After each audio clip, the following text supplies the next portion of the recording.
د آیفون اخیستو نه مخکې دا 5 خبرې په هغه موبایل کې ضرور ګورئ، د هغې نه پس هغه موبایل به تاسو واخلئ. نو 5 داسې خبرې د دې چې تاسو کله هم مونږ یو آیفون اخلو مارکیټ کې اخلو یا د بل چا نه اخلو، چې دا 5 خبرې مونږ په آیفون کې اول ضروري وګورو بیا واخلو. ځکه تاسو ګورئ سبا کې مونږ آیفون واخلو بیا مونږ وګورئ دا خو بیټري چینج دی، دا خو ډسپلې مسله ده، ډېرې خبرې راشي دا بایپاس شوی دی. تاسو ته 5 داسې خبرې ښیم دا به تاسو ګورئ، دغه به چک کوئ، د هغې نه پس تاسو بیا یو آیفون ډیسایډ کوئ د زه واخلم په څونه پرایس رینج کې واخلم. ګورئ دلته سکرین ته تاسو ته دا خبرې ښیم، یو دلته کې ته ښیم ټول نه مخکې خبره چې آیفون کې دا هغه بیټري ده. تاسو وګورئ په آیفون کې چې کوم د بیټري هیلث وي دا راغورځئ او تاسو ته ټول نه مخکې تاسو ګورئ تاسو ډایرکټ آیفون ته ځئ، آیفون بیټري هیلث ته آیفون بیټري هیلث ګورئ. که چېرې ګورئ یو موبایل آیفون وي او د هغې بیټري هیلث د 80 وي 85 وي یا 90 پورې وي دا نارمل دی سیټ دی.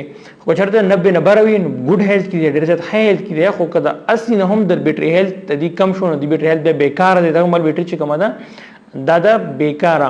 دین اخوا دویمه خبره تاسو سرچ کوئ هغه د ډسپلې. تاسو ګورئ که یو موبایل چېرته کې کولاو شي، یو آیفون کولاو شو، خامخا څه معمولي شان ډسټ چې کوم وي د دې سکرین ته ورشي، یا مطلب هغه لږ ګنده شوی وي سکرین نور هم داسې ریزن کېدای شي. تاسو به د آیفون ډسپلې څنګه چیک کوئ؟ تاسو به داسې وکړئ په دغه آیفون کې به تاسو لاړ شئ، ځان سره به یو کولاو کوئ اوپن به کوئ، یا یو سپین پیج په سفاري کې اوپن کوئ یا په نوټ پیډ کې اوپن کوئ چې سپین پیج چې دغه کومه ډسپلې چې ده دغه ډسپلې به دې راواخلئ دا به فول کوئ. بیا به تاسو دغه موبایل ته وګورئ نو په دې کې معمولي ډسټ تاسو ته په نظر راغله، معمولي ذره ذره شګه خاوره په نظر راتله تاسو ته به داسې راشي معمولي. نو که تاسو ته راغله نو تاسو پوه شئ دا موبایل کولاو شوی دی، ډسپلې بیکاره شوی دی.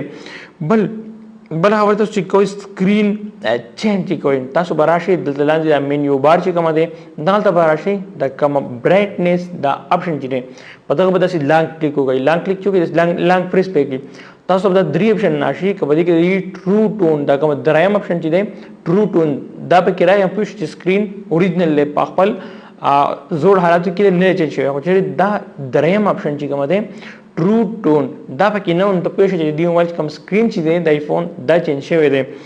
بیا بله خبره ده ریل آر پکچر په آیفون کې څه ګورئ کاپیانې پکې راغلي، چاینیز کاپي وي ترکیش کاپي وي.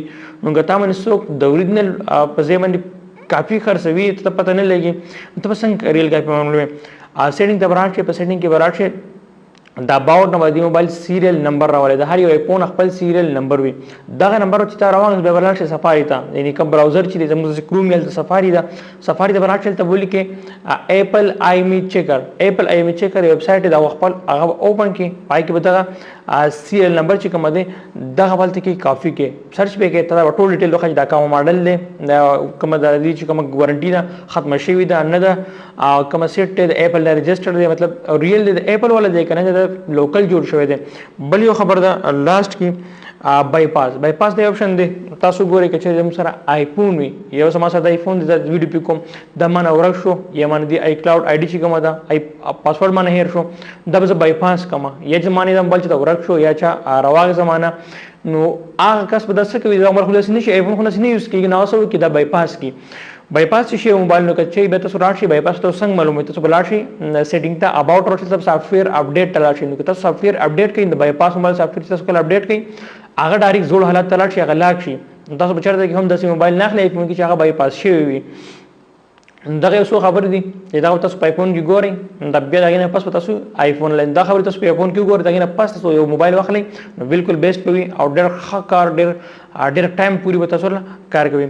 نو په دې ویډیو کې هغه خپل ملګري منشن کړي چې هغه آیفون اخلي او څونه آیفون یوزر چې دي د دې ټاپک حوالې سره هغه څونه نالج دی آیفون یوز کوي ډېر ټایم یوز کوي. نو په کمنټ کې وکړي چې خلک یې وګوري او خلک دې نه څه فایده ترلاسه کړي دغه وګوري. نو امید لرم ویډیو تاسو خوښ وي، ویډیو ځان سره لایک کړئ، خپل ملګرو سره هم شیر کړئ. ان شاء الله ملاقات پای کېږي په بل نوې ویډیو کې. د الله پامان.